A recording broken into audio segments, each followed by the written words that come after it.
السلام علیکم ورحمۃ اللہ وبرکاتہ۔ شب برات کا حلوہ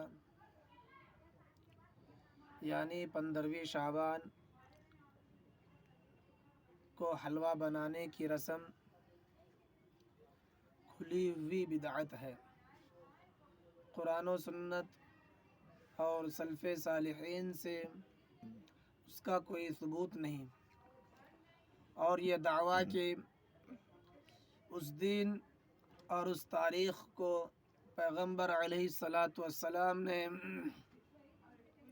دندان مبارک شہید ہونے کی وجہ سے حلوہ نوش فرمایا تھا، تاریخی اعتبار سے قطعاً جھوٹ ہے، کیونکہ دندان مبارک کی شہادت کا واقعہ غزوہ احد میں پیش آیا تھا، جو کہ شوال 3 ہجری میں واقع ہوا۔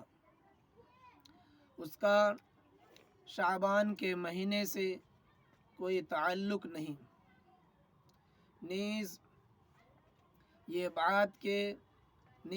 بات کہ آپ علیہ الصلاۃ والسلام نے اس موقع پر حلوہ نوش کیا ہے، یہ بھی بے دلیل اور بے ثبوت ہے۔ دراصل اپنی من گھڑت بات کو لوگوں میں رائج کرنے کے لیے یہ جھوٹا افسانہ گھڑا گیا ہے۔ تمام مسلمانوں کو ایسی بدعات و رسومات سے دور رہنے کی ضرورت ہے۔